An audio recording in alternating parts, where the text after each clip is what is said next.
UP के राजनीतिक गलियारों में एक बार फिर गठबंधन की गूंज सुनाई देने लगी है।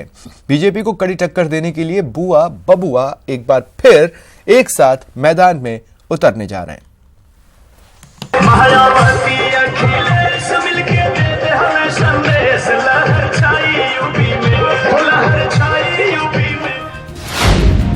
बिछ गई 2019 की सियासी बिसात,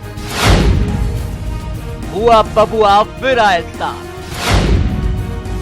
गठबंधन में सीटों का फॉर्मूला हुआ तय, गठबंधन को लेकर होगा औपचारिक ऐलान।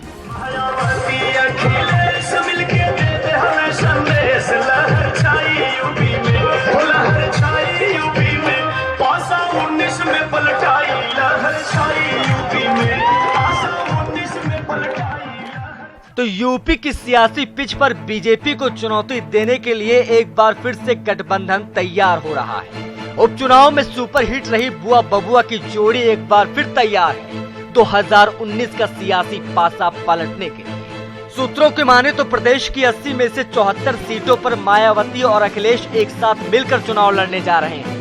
शनिवार को सपा बसपा गठबंधन का औपचारिक ऐलान भी कर दिया जाएगा। जिस सपा और बसपा महागठबंधन का ऐलान कल मायावती और अखिलेश यादव लखनऊ में करेंगे, उस गठबंधन की नींव गोरखपुर लोकसभा उपचुनाव के दौरान ही पड़ गई थी।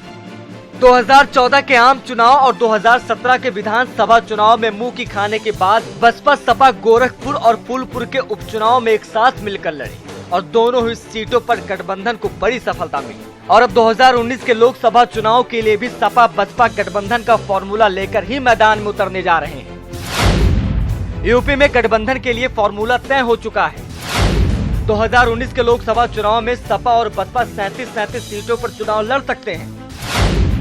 अमेठी रायबरेली में दोनों पार्टियां कांग्रेस को समर्थन देंगी। शनिवार को लखनऊ के होटल ताज में मायावती और अखिलेश यादव पीसी करके गठबंधन का औपचारिक ऐलान करेंगे। जाहिर है 2019 के आम चुनाव में बीजेपी ने यूपी में क्लीन स्वीप करते हुए सपा बसपा के परखच्चे उड़ा दिए थे। समाजवादी पार्टी को जहां 5 सीटें मिली थी, वहीं बसपा का खाता तक नहीं खुला था। लेकिन 5 साल बाद अब तस्वीर पूरी तरह से बदल चुकी है और इसका संदेश 3 लोकसभा सीटों के उपचुनाव में जनता दे चुकी है। Bureau report, news 18।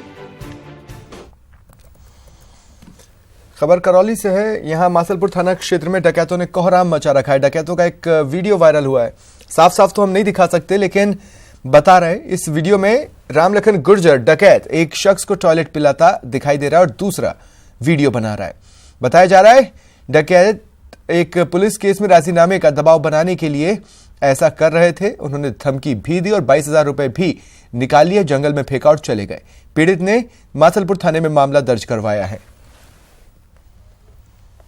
1/2019 को शाम को 6:30 बजे मैं अपने गांव नयापुरा जा रहा था। तो भोजपुर से आगे जंगल में सड़क पर मुझे रामलखन और उसके भाई और उसके भतीजों ने घेर लिया और मेरे साथ में बेरहमी से मारपीट की और मेरे साथ में पैसे छीन लिए और मोबाइल छीन लिया।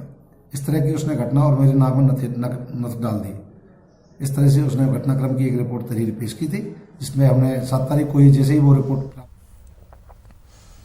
हनुमानगढ़ के टिब्बी में इंदिरा गांधी नहर में कूदे पिता पुत्री का शव आज 10वें दिन मिला। टिब्बी के डबली खुर्द गांव के पास नहर में दोनों के शव मिले। दरअसल मृतक संदीप जाट अपनी नाबालिग बेटी के साथ छेड़छाड़ से परेशान था। इसके चलते 2 जनवरी को संदीप ने बेटी के साथ नहर में छलांग लगा दी। फिलहाल पुलिस दोनों शवों के पोस्टमार्टम की कार्रवाई में जुटी है। 2/1/2019 को सजीपुरा निवासी संदीप कुमार एवं उसकी पुत्री कल्पना ने इंदिरा गांधी मुख्य नहर में कूदकर आत्महत्या कर ली। इतने दिन गोताखोरों से और पुलिस ने, परिजनों ने, सबने मिलकर तलाश करी। आज रात को डेड बॉडी मिली, जिनका पोस्टमार्टम करवा दिया गया है और सब है वो परिजनों को सौंप दी गई। प्रदेश में मकर संक्रांति को लेकर बच्चों में जबरदस्त क्रेज देखा जा रहा है। बच्चे बाजार में जमकर पतंगों की खरीदारी कर रहे हैं।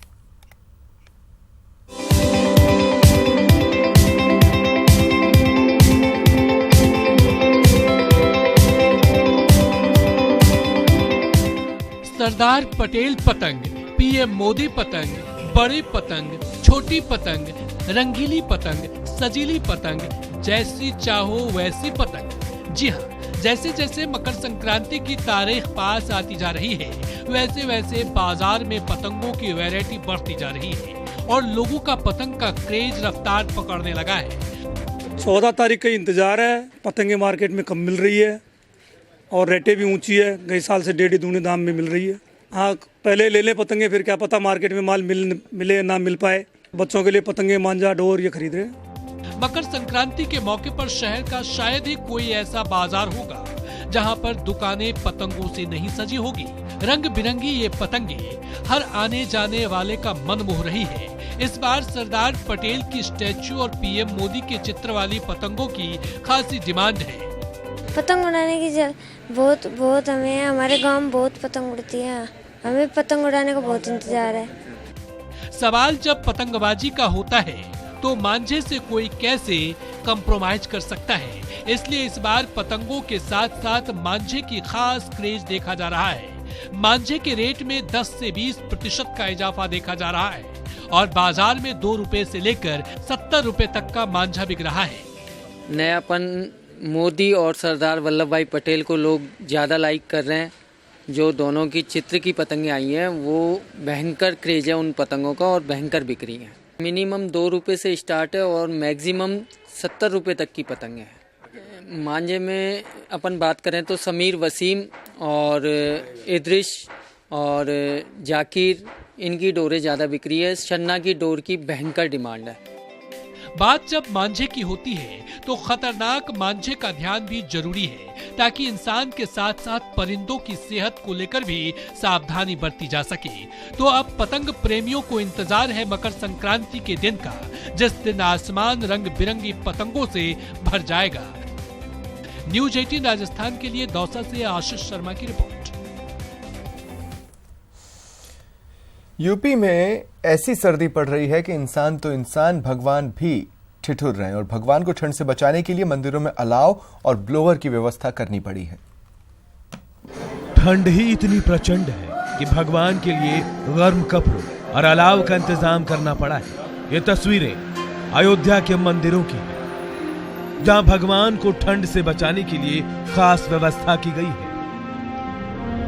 यहाँ के मंदिरों में मूर्तियों को गर्म कपड़े पहनाए गए, साथ ही साथ उन्हें छोटी छोटी रजाइयों से भी ढका गया है। इतना ही नहीं, ज्यादातर मंदिरों में अंगीठी और अलाव की व्यवस्था भी कर दी गई है ताकि भगवान को ठंड महसूस ना हो। जब जब ठंड पड़ता है तब उसकी पूरी ठंड प्रारंभ शुरू से ही सारी व्यवस्था हो जाती है और इसलिए रामलला बालक रूप में है। उनको ठंड से बचने के लिए जो समुचित व्यवस्था एक बच्चे के लिए होता है वो सब कुछ रामलला के लिए है।